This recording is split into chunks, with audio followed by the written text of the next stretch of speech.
In the chill of March 23, 1945, near the fog-shrouded banks of the Rhine at Wesel, Germany, the night air hummed with the distant growl of engines. The river's current whispered against the eastern shore, carrying the metallic tang of gun oil and the faint, acrid bite of cordite from preparatory barrages. Shadows of weary sentries paced the bunkers, their boots crunching on gravel laced with frost, as the sacred waterway, Germany's ancient guardian, seemed an impenetrable moat against the encroaching Allied tide. This moment, poised on the edge of Operation Plunder, marked the culmination of a war that had ravaged Europe for nearly 6 years. The Rhine, stretching 1,300 feet wide with currents surging at 8 to 10 knots, stood as the Third Reich's final natural fortress. By early 1945, Allied forces had liberated Paris, repelled the Ardennes counteroffensive, and pushed to the river's western bank, amassing over 1 million troops from Britain, Canada, and the United States.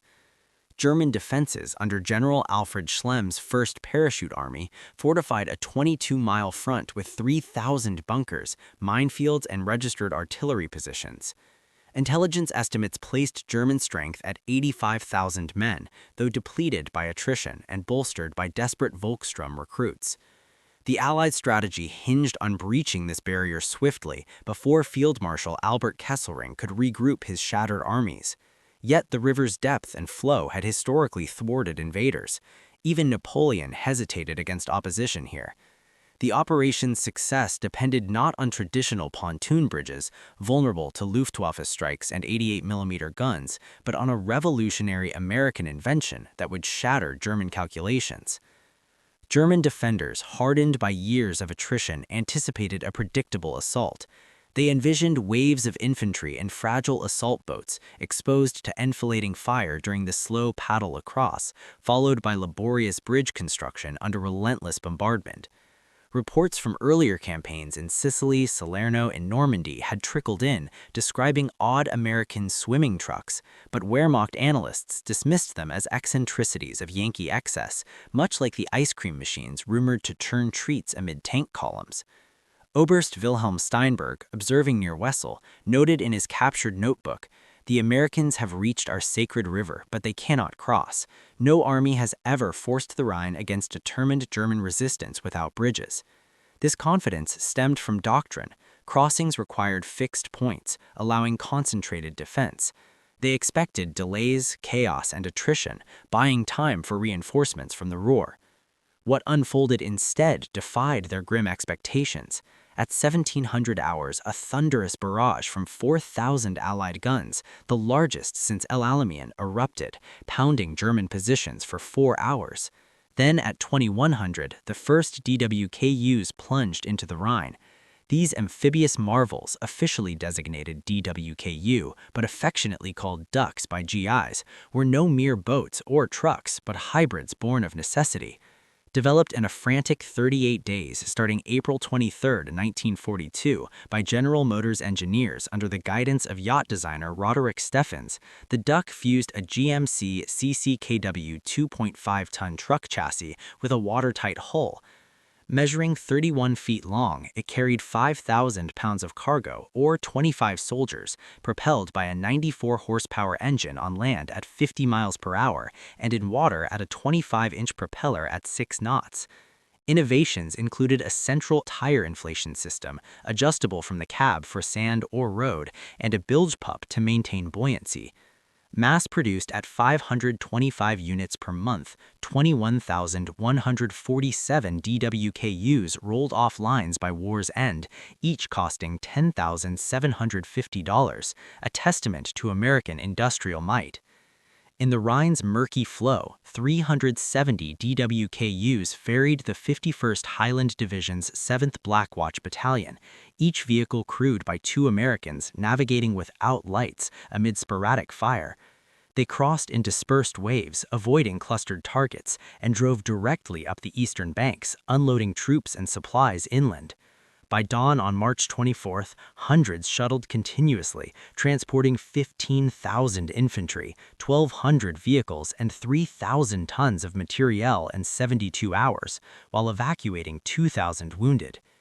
Integrated with 600 British LVT-4 Buffaloes and Operation Varsity's 16,000 paratroopers, the DWKUs created DWKU highways, bypassing strongpoints and turning the river into a fluid thoroughfare. The shock rippled through German ranks like a fracture in steel. Feldwebel Otto Kraus, in a letter dated March 20th, had boasted, "The Rhine protects us. Even Napoleon could not cross against opposition." But as DWKUs emerged from the water, engines roaring onto dry ground, terror replaced bravado. Major Wilhelm Hoffmann, operations officer of the 185th Division, scrawled in his war diary, "The enemy has deployed a type of amphibious vehicle in numbers we never anticipated. Our defensive plan assumed 6 to 8 crossing points we could target. Instead, they are crossing everywhere. Our guns cannot engage so many targets simultaneously." Artillery crews, positioned for fixed bridgeheads, found themselves outflanked. Counterattacks faltered as Allied armor appeared behind us, as gunner headman Karl Rickett radioed in panic. "Enemy armor is behind our position. How did they get across? All bridges are destroyed." Intelligence officer Joachim Engelmann later testified post-war, "We studied every Allied river crossing. The massed employment of amphibious vehicles simply wasn't in our calculations. It was as if they had developed the ability to fly tanks across the river." Amid this chaos, a simple Hershey bar became an unwitting emblem of the chasm between worlds. Carried in American sea rations, these chocolate bars, produced by the millions in Hershey, Pennsylvania under government contract, sustained GIs through the crossing. As DWKUs disgorged supplies, soldiers shared them with liberated civilians, a small act of abundance amid scarcity. To Germans, accustomed to ersatz rations and rationed morale, the Hershey bar symbolized the inexhaustible resources of a democracy where factories turned out not just weapons, but comforts. Captured reports sneered at such frivolities, yet as vehicles swarmed the banks, that chocolate bar mocked their austerity, representing a society where innovation flowed from free enterprise, not coerced labor. This revelation transformed German ideology's core.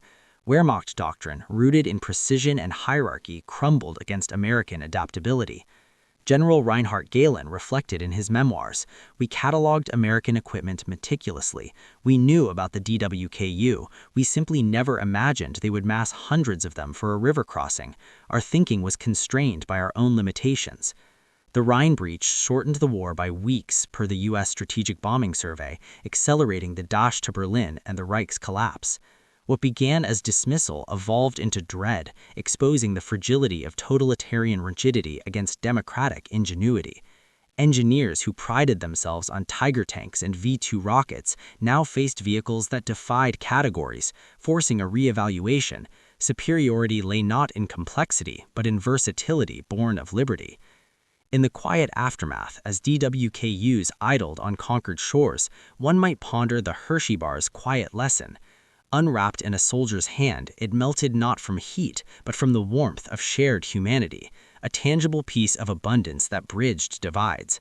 This event, where machines swam and ideologies drowned, whispers a larger truth.